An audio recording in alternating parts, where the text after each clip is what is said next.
there is a strange kind of emptiness that only appears after success. Most people believe money will remove fear, silence, anxiety, and finally create peace. That is the dream sold everywhere. Work harder, earn more, build more, accumulate more, and eventually you will feel safe. But something disturbing happens to many people the moment they finally achieve what they spent years chasing. The hunger does not disappear, it grows. King Solomon understood this better than anyone who ever lived. He possessed unimaginable wealth, power, influence, gold, land, servants, vineyards, armies, and trade networks, stretching across entire regions. Ancient records describe silver in Jerusalem becoming as common as stones during his reign. Yet the same man who experienced unlimited abundance wrote words that sound almost frightening when you read them carefully. Whoever loves money never has enough. Not the poor man, not the struggling man, the man who loves money. The appetite itself becomes the prison. This is the financial mistake Solomon condemned. Not wealth, not prosperity, not success. The mistake was turning accumulation into identity. The moment money stops being a tool and starts becoming emotional security, something inside the human soul begins to break. Because now, every gain creates a new fear of loss. Every achievement creates a deeper obsession. Every new level becomes temporary relief instead of lasting peace. And this is why some people become richer while simultaneously becoming more restless. They are no longer building from wisdom. They are feeding something invisible inside themselves, a void, an insecurity, a fear of insignificance. The wealth grows, but the inner world collapses quietly behind the appearance of success. Solomon watched this happen in real time. He saw men destroy families trying to expand empires that were already large enough. He saw rulers sacrifice peace for more territory, merchants sacrifice integrity for more silver, and powerful people become slaves to the very abundance they once prayed for. That is why Ecclesiastes feels so different from modern financial advice. It does not glorify endless expansion.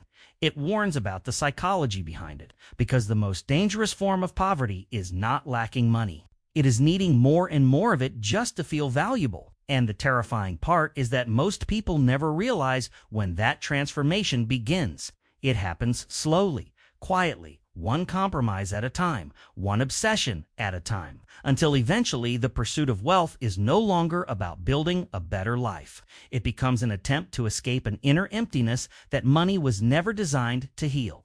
Most people think greed looks obvious. They imagine arrogance, luxury, private jets, enormous mansions, and people obsessed with showing off wealth. But Solomon understood something far more dangerous.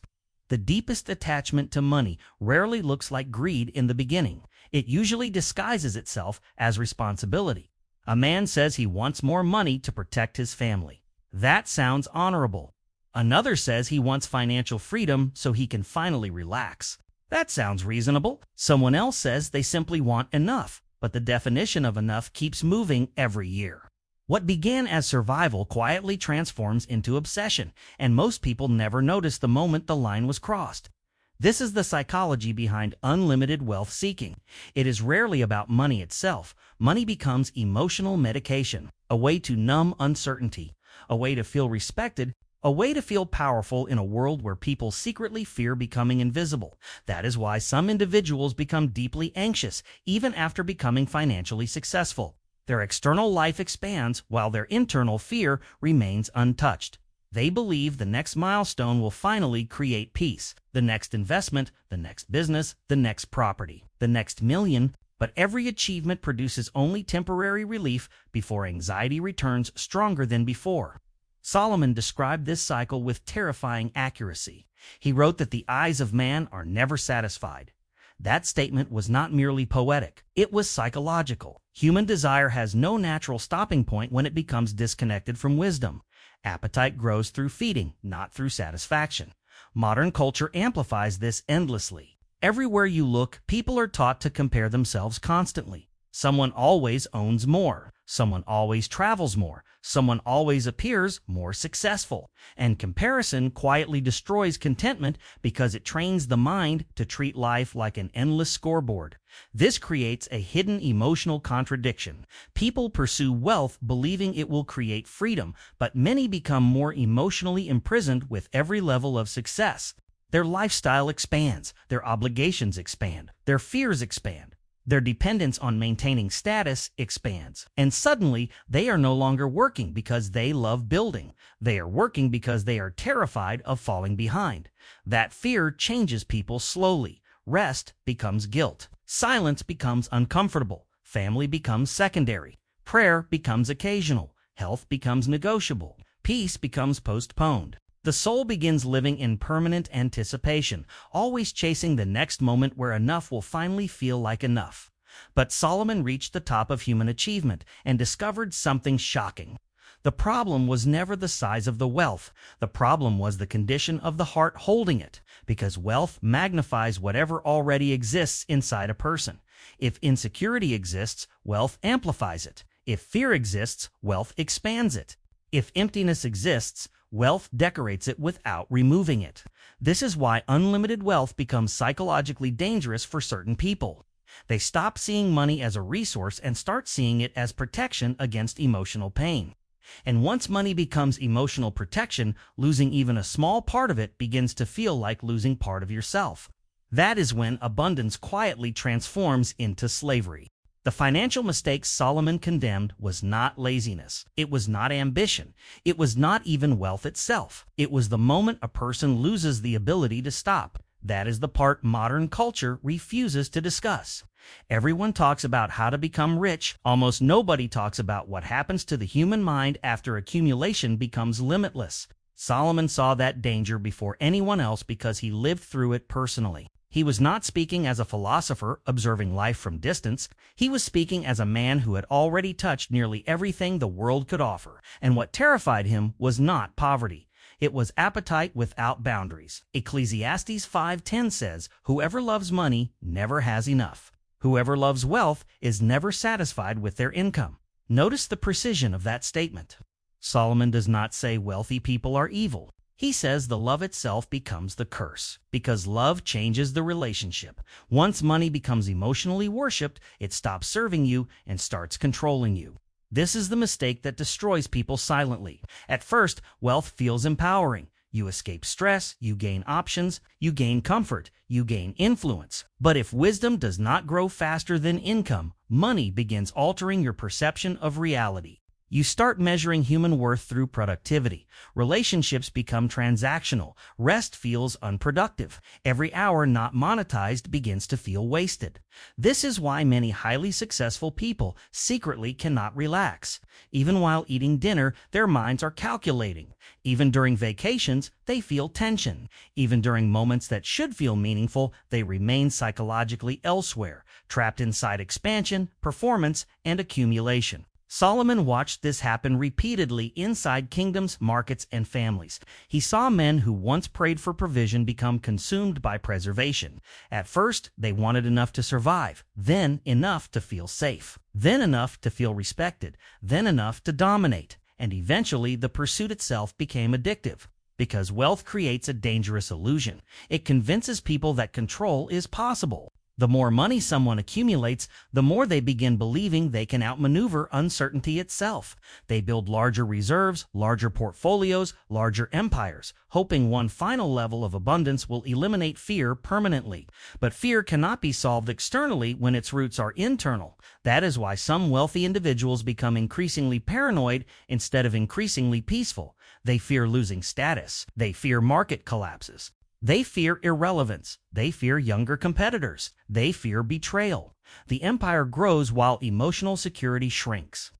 Solomon understood that unlimited accumulation without spiritual discipline eventually damages the soul because the human heart was never designed to carry infinite desire safely. And this is where the modern world becomes dangerous. Society rewards obsession. It praises overwork. It glorifies exhaustion. People sacrifice sleep, marriage, children, health, and peace, then call it ambition. But Solomon would have called much of it bondage disguised as success. Proverbs repeatedly warns against haste, overextension, and endless craving because wisdom understands something emotion ignores. Every yes to more carries an invisible cost. More money often requires more attention. More attention requires more energy. More energy requires more sacrifice. And sacrifice eventually demands part of your soul if you never establish boundaries. This is why some people become financially richer while becoming spiritually poorer. They can buy almost anything except stillness. Their external world expands while their inner life slowly collapses. Under pressure, they no longer know how to escape. The terrifying part is that many do not even realize they are trapped because society applauds them the entire time. People admire the car, admire the business, admire the lifestyle, admire the influence, but nobody sees the anxiety hidden underneath the performance. Nobody sees the person waking up at 3 a.m. checking numbers. Nobody sees the constant fear of decline. Nobody sees the exhaustion behind the image of success. Nobody sees how abundance can quietly become another form of slavery. Solomon condemned this mentality because he discovered a truth that modern financial culture almost never teaches. Wealth without contentment creates permanent emotional hunger, and hunger without limits eventually consumes the person feeding it. That is why the issue was never gold itself. The issue was worship. Anything you depend on for identity will eventually control you, and the moment money becomes identity, losing it begins to feel like death itself. This is how people become servants to the very thing they once believed would set them free. The modern world turned expansion into a religion. Bigger house, bigger business, bigger audience, bigger income, bigger lifestyle, bigger everything. People no longer ask whether growth is healthy. They only ask whether growth is happening. And this is exactly where Solomon's warning becomes painfully relevant today. Because unlimited expansion creates a psychological trap few people escape. At first, success feels exciting. You work harder and life improves. Your income rises, opportunities appear, recognition grows, but eventually a subtle shift happens. The life you built begins demanding constant maintenance. The business must keep growing, the audience must keep increasing, the income must keep expanding. Suddenly stopping feels dangerous. This is how abundance quietly becomes pressure. Many people believe wealthy individuals are free because they possess more options. But in reality, some become prisoners of the systems they created. Their lifestyle requires constant performance. Their expenses multiply. Their identity becomes attached to growth itself, and now rest feels like regression. Solomon saw this pattern long before modern capitalism existed. He understood that endless striving could consume the soul because desire has no natural finish line when wisdom disappears. That is why Ecclesiastes repeatedly uses words like chasing, striving, vapor, and vanity. He was describing a person running endlessly toward satisfaction while never actually arriving. Today, this appears everywhere. People work 70 hours a week to buy things they barely enjoy. Parents sacrifice time with their children chasing financial targets that never stop moving. Entrepreneurs build businesses they secretly hate because the machine became too large to slow down. Professionals reach levels of success they once dreamed about, then immediately feel pressure to reach another level. And society celebrates all of it. Burnout is called dedication. Anxiety is called ambition. Exhaustion is called discipline. Emotional absence is called success. But Solomon would have recognized something darker underneath it all. Many people are no longer building from purpose. They are running from fear. Fear of becoming irrelevant. Fear of losing status, fear of slowing down, fear of being ordinary, fear of no longer being admired. And fear is a terrible architect for a human life, because when fear drives expansion, enough never exists. Every achievement loses emotional impact quickly. The mind adapts. What once felt extraordinary becomes normal. Then the appetite returns, demanding more stimulation, more growth, more validation. This is why some people become deeply unhappy at the exact moment outsiders think they should feel fulfilled. They climb the mountain only to discover the hunger climbed with them. Solomon condemned this mindset because he understood a truth that modern culture ignores completely. A person can gain the entire world externally while internally losing the ability to experience peace, gratitude, or joy. And once that happens, wealth no longer serves life. Life begins serving wealth. One of the strangest realities about wealth is this: many people spend their entire lives trying to feel secure only to become more afraid after they succeed.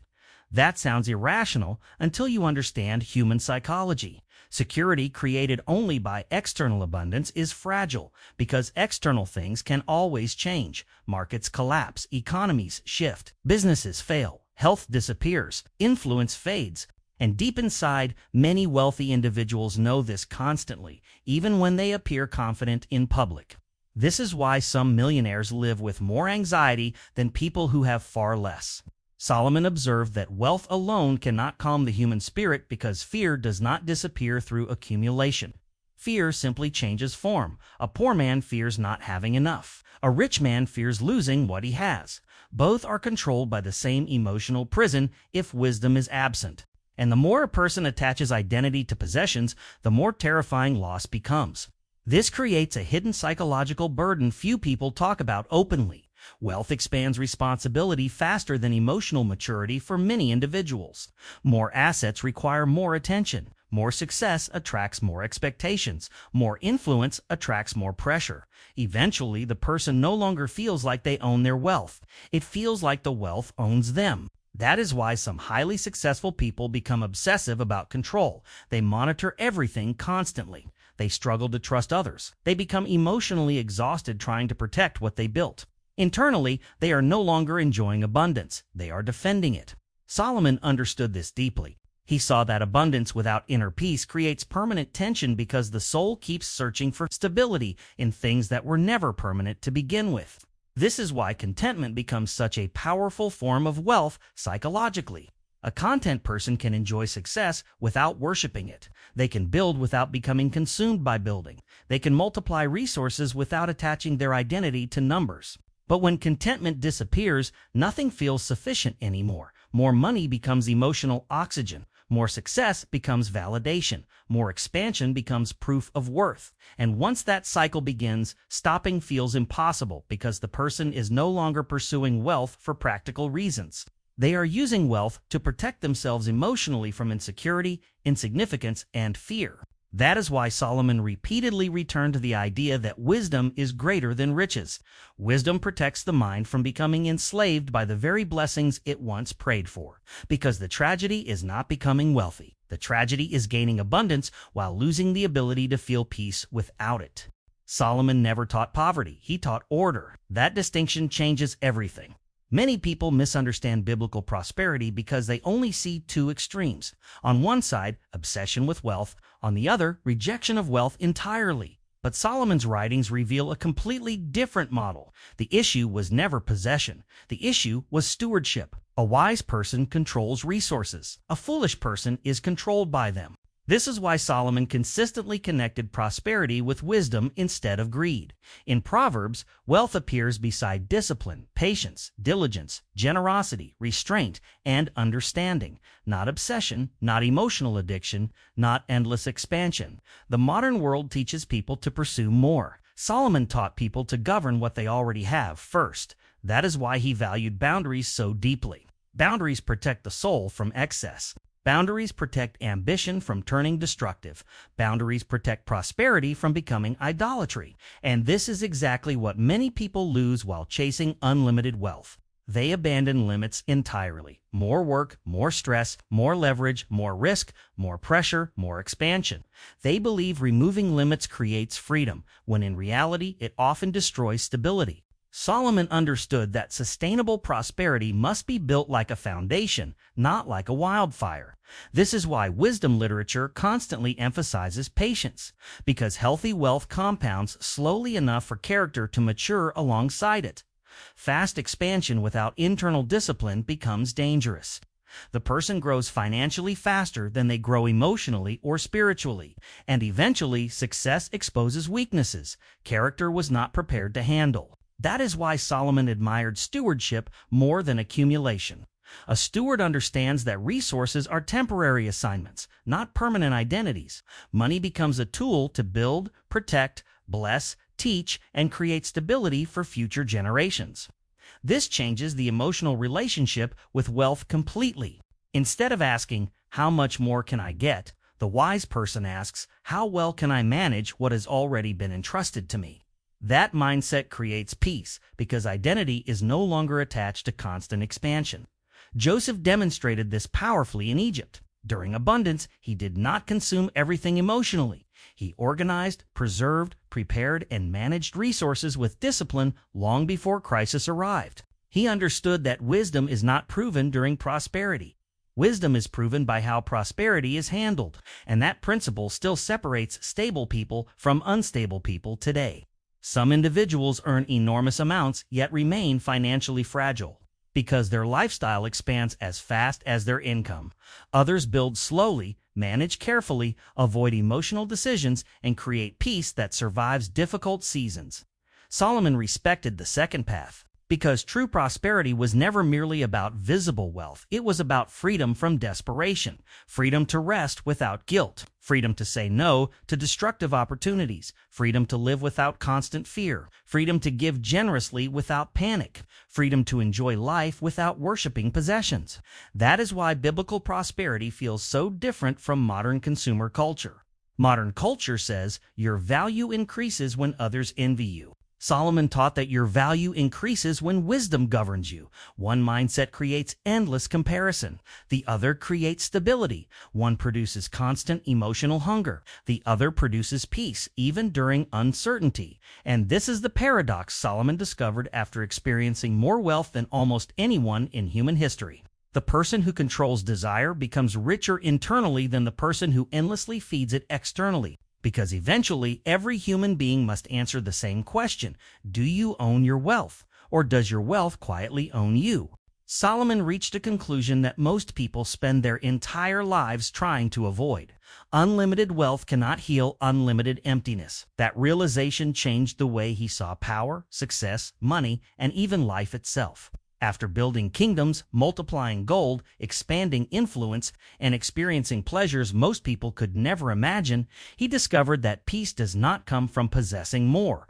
Peace comes from mastering desire, before desire masters you. This is the lesson modern culture desperately needs again. You were never created to live in permanent pursuit. You were never designed to measure your worth through accumulation. And you were never meant to sacrifice your soul just to maintain an image of success. Money is useful, wisdom is essential. But when money replaces wisdom, the human heart slowly becomes restless no matter how much it gains. That is why some people appear successful while secretly feeling exhausted all the time. They built wealth externally while neglecting the inner life completely. Their schedules expanded, but their peace disappeared. Their influence grew, but their joy weakened. Their possessions multiplied, but their ability to feel content became smaller and smaller. Solomon warned about this because he understood something terrifying. A person can become materially rich while emotionally starving, and once that hunger controls the heart, nothing is ever enough. Not another promotion, not another investment, not another achievement, not another million. The cycle never ends until wisdom interrupts it. True prosperity begins the moment money stops being identity and starts becoming stewardship. The moment you no longer need constant expansion to feel valuable, something powerful happens internally. Fear weakens, comparison weakens, anxiety weakens. You stop building from desperation and start building from purpose. That is freedom, not the absence of work, not the absence of ambition, but the absence of slavery to endless desire. Because the richest person is not the one who owns the most. The richest person is the one who can possess abundance without losing peace, who can build without losing family, who can multiply resources without becoming spiritually empty, and who can walk away from greed before greed quietly consumes the soul. That was the financial mistake Solomon condemned, not wealth itself, but the tragic moment when a human being gains the world externally while losing mastery over themselves internally.